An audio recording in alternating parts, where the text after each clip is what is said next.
Hey everybody, Jerry here from Android Central, and we're having a look at the Metro PCS Samsung Galaxy Indulge 4G. And as you can see, it's got a sliding QWERTY on it. Nice little touch. Heavy phone. It's a little bit heavier than I expected it to be. 3.5-inch screen on it, so it's not like it's a big beast, but it does have a little bit of weight and thickness to it. LTE, it's the first LTE Android phone. Congratulations Metro PCS for beating everyone else to the punch with that. I imagine the radio and the keyboard gives it a little bit extra thickness and weight. Excuse me. But we're going to take a quick look at it. You can see right here down on the front, it's got 4 physical buttons, so if you're a fan of physical buttons, they're back on this model. And up top, we've got your earpiece up there and some sensors. No front-facing camera on this one.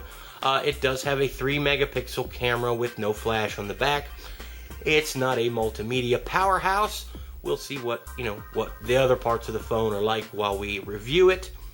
Up on the top, you have your headphone jack and a power button instead of on the side. This one's on the top. Over here on the left side of the phone, you've got your volume rocker switch and nothing else. You come around to the bottom, and there you can see it. Just the microphone hole, nothing down there. And over here on the left, you have a dedicated camera button. No big high megapixel camera, but there is a button there. That's always nice to see. Under this door, you've got your USB port. Door keeps my dirty dirt out of it. And like I said, it's slider with a full keyboard, 4 rows. First impressions, the keyboard's probably going to take a little bit getting used to. The keys are flat. It's not a membrane keyboard, thank goodness. It does have individual keys. They're pretty clicky. In a good way, they're clicky. They're spacing and they're pretty flat, so it's going to take a bit to get used to that. Let's pop this thing open if we can. There we go. Set that off to the side and pop the battery. It's a 1500 milliamp hour battery. Pretty standard. Should do okay. We'll have to see how it does with the LTE modem working. And speaking of LTE, here is a Metro PCS phone with a SIM card in it. Get used to it.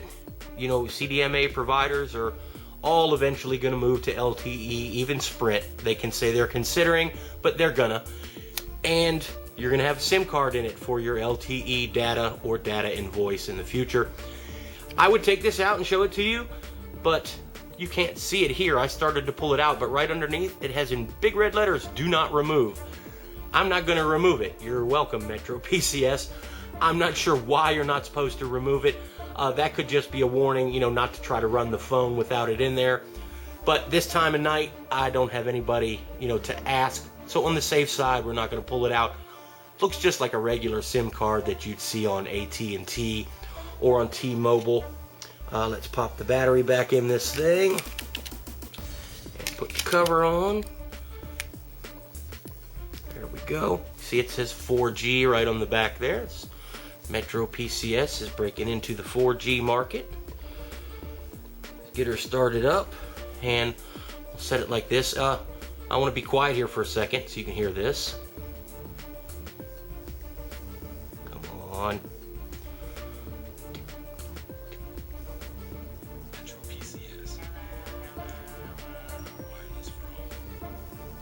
Okay, that scared the bejesus out of me the first time it did it. I thought I was on speakerphone and somebody called me, or I pocket dialed somebody or something, so I have no idea. But I thought that was pretty neat. Wanted to let you all see it.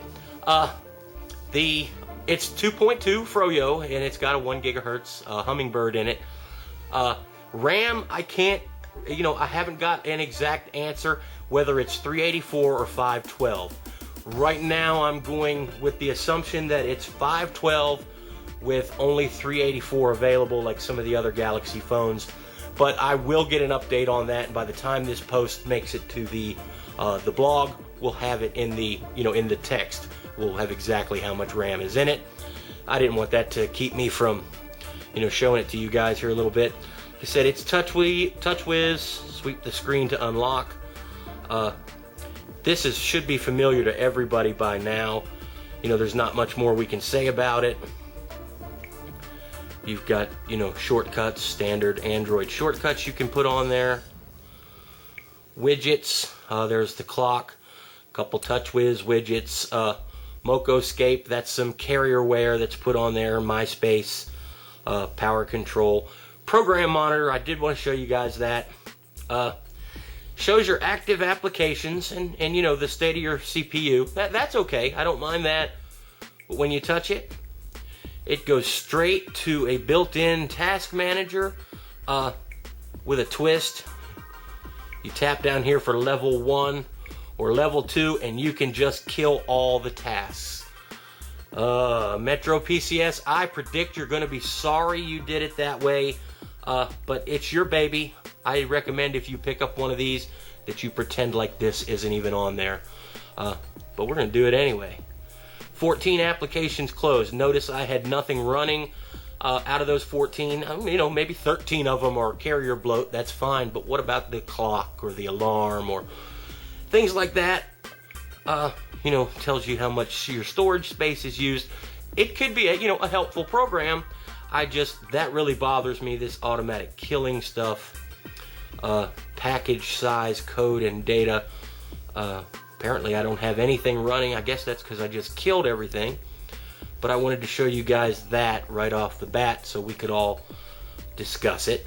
We'll open up the app drawer. It's, the horizontal app drawer like all the other Galaxy phones. Good bit of carrier wear on here. It's All Share Digital Network Living Alliance, DLNA. Oh goodness. I know I said that wrong. Y'all are going to jump me. It's one of the two, DNLA, DLNA. Sorry about that. Metro PCS's own app store. Yeah, I don't know what, how good or bad that is. I don't want to say, nothing wrong with it. Carriers, I would much rather see an app store with all the stuff they would like you to have access to than it pre-installed on the phone. Unfortunately, in this case, there's a little of both going on. I don't have anything installed. I honestly just turned this on 10 minutes ago after charging it. So that's why I'm stumbling a little bit here, but I didn't want to wait another day on this one. Wanted to get it done tonight so we could have it up in the morning. So you've got your own app store from Metro PCS. And as we review the phone, we'll look into it. It might be the greatest thing since sliced bread. We'll have to see. Go back here and some of the other carrier bloat. I'll use the word bloat. Some of it's good. With Metro PCS, you get your own special email address, and here's a dedicated email client for that. Of course, I don't have it set up. I'm not a Metro PCS customer yet. Maybe this phone will change my mind on that.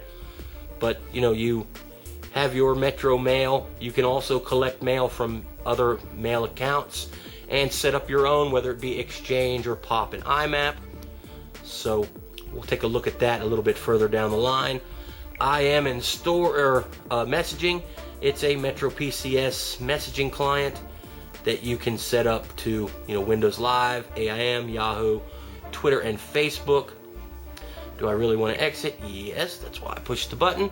Iron Man 2 is installed. Let's have a quick look at the trailer. As you see, how that looks. I don't want to go too long on this, but we'll have a look at the trailer. You can get an idea of. Pick up now where we left off, Mr. Stark. I'm sure you can't tell while I'm filming it, but it looks really good. It's not a Super AMOLED screen, but the screen does look very nice. Not super high resolution or anything fancy. It's just a plain good 3.5-inch screen. So that is what it is. And you've got all your Android apps installed, and then again you've got your Metro PCS apps installed on top of it. Built-in file browser like other Samsung phones. Think FreeOffice. Video player, it's Samsung's video player is on here. That's a good thing. I will say it right up front. That's a very good thing. Nuance voice commands, and there's that task manager that's just, I don't know. I don't want to say too much bad about it until I've actually used it. I just wanted to give you guys a quick look at it.